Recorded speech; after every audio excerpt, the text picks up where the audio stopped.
Good morning, ఎలా ఉన్నారు? I hope అందరూ బాగున్నారనే అనుకుంటున్నా. ఈరోజు ఒక మంచి రెసిపీతో మేము ముందుకు వస్తున్నాం. ఈ మ్యాంగోని ఇలా చూస్తుంటే తినేయాలి అని అనిపించేస్తుంది కదా. కానీ మన ఇంటికి ఎవరైనా గెస్ట్ లాంటి వాళ్ళు ఎవరైనా వచ్చారనుకోండి, ఇలా మనం వాళ్ళకి ఇవ్వలేము కాబట్టి సో ఈ మ్యాంగోతో ఒక మంచి రెసిపీ చేయబోతున్నాను. నేనైతే ఇప్పుడు దీంతో మ్యాంగో పుడింగ్ చేయాలి అనుకుంటున్నాను. ముందుగా వీడియోలోకి వెళ్ళిపోదాం. చూడండి, ఈ మ్యాంగోస్ పులుపు అయితే ఉండదు. ఇలాంటి మ్యాంగోస్ మనం పుడింగ్ చేసుకోవడానికి బాగుంటాయి. పుల్లగా ఉండే మ్యాంగోస్ అయితే ప్రిఫర్ చేయకండి.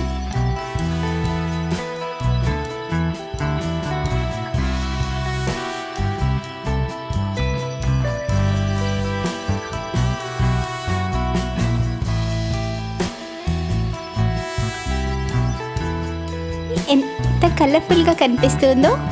ఇప్పుడు వీటిని మనం మిక్సీ జార్లో వేసుకోవాల్సిన అవసరం లేదు, ఎందుకంటే ఇది స్టవ్ పైన హీట్ చేస్తాం కాబట్టి. చూడండి, ముందు స్టవ్ ఆన్ చేసుకొని ప్యాన్ పెట్టుకుందాం. చూడండి, మనం ఇప్పుడు స్టవ్ ఆన్ చేసుకొని ప్యాన్ హీట్ చేసుకుందాం. ఇప్పుడు ఈ మ్యాంగోస్ అన్నిటినీ వీటిలో యాడ్ చేసుకుందాం.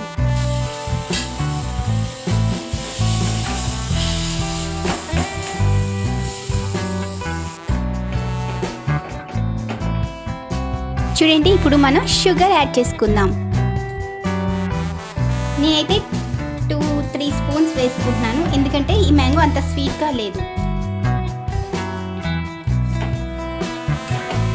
ఇది బాగా మెల్ట్ అవ్వాలి అండ్ ద సేమ్ టైం షుగర్లో బాగా మిక్స్ అవుతూ ఉంటుంది. షుగర్ యాడ్ చేసాం కదండి, ఇప్పుడు అది కొద్దిగా బాయిల్ అవుతూ ఉంటుంది. ఇందులో కొద్దిగా సాబుదానా కూడా యాడ్ చేసుకుందాం.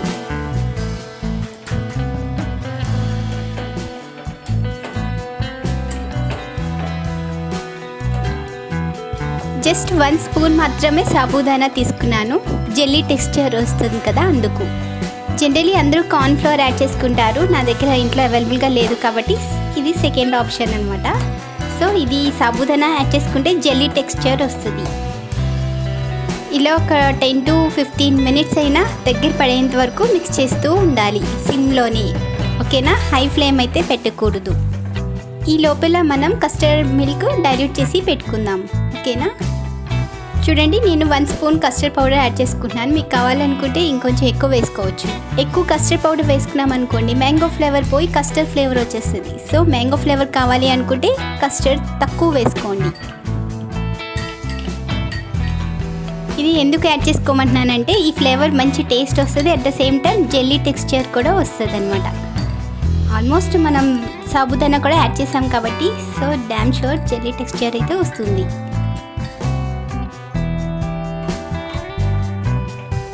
చూడండి, సాబుదానా ట్రాన్స్పరెంట్గా అయ్యేంత వరకు బాయిల్ చేసుకోవాలి. అట్ ద సేమ్ టైం ఇది థిక్గా కూడా అయిపోవాలి.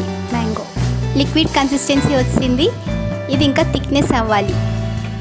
ఇలా మిక్స్ చేస్తూ ఉండాలి. అస్సలు మనం ఏమాత్రం రెస్ట్ తీసుకున్నామా అంతే పోతుంది ఫ్లేవర్ అంతా.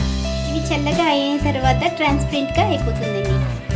ఇప్పుడు డైల్యూట్ చేసి పెట్టుకున్న కస్టర్డ్ యాడ్ చేసుకున్నాను. ఇప్పుడు చూడండి, చాలా థిక్గా అయిపోయింది. చూడండి ఎంత థిక్నెస్ వచ్చిందో. ఈ కన్సిస్టెన్సీ ఉండాలి అన్నమాట. ఇంకా థిక్గా చేసుకుంటే ఇంకా మంచిది. చూడండి, ఇప్పుడు మనం ఇది కస్టర్డ్ మిల్క్ యాడ్ చేసుకున్నాం.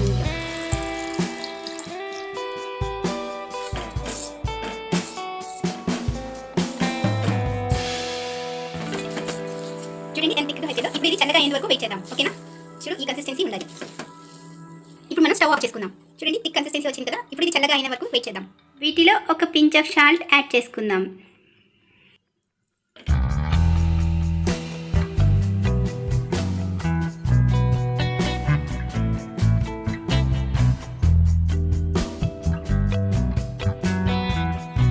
చూడండి, జాగరీ క్యారమలైజ్ అయిపోయింది. ఇప్పుడు దీన్ని ఎలా వాడదామో చూస్తూ ఉండండి.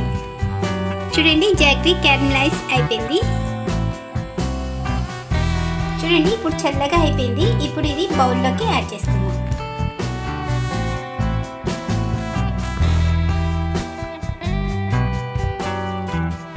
అండ్ మర్చిపోకండి, బౌల్కి మాత్రం ఆయిల్ గ్రీస్ చేసుకోండి. ఆయిల్ గ్రీస్ చేసుకోవడం మర్చిపోయారు అనుకోండి, డీమౌల్డ్ చేయడం కష్టమైపోతుంది. ఇప్పుడు మ్యాంగో కూడా రూమ్ టెంపరేచర్కి వచ్చింది కదా, ఇప్పుడు ఇది యాడ్ చేసుకుందాం.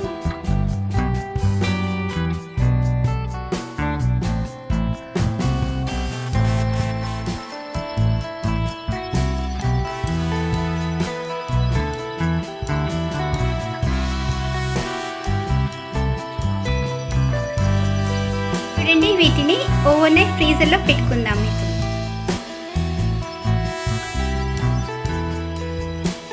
చూడండి, ఇప్పుడు మనం డీమోల్ చేద్దామా. ఫ్రెండ్స్, నా క్యారమిల్ ఎక్కువ అయిపోవడం వల్ల ఇలా వచ్చింది. Oh my God. ఓకే, మరిన్ని ఇంట్రెస్టింగ్ రెసిపీస్ కోసం మా ఛానల్ని సబ్స్క్రైబ్ చేసుకోండి. But the process is same. Sometimes it happens like this.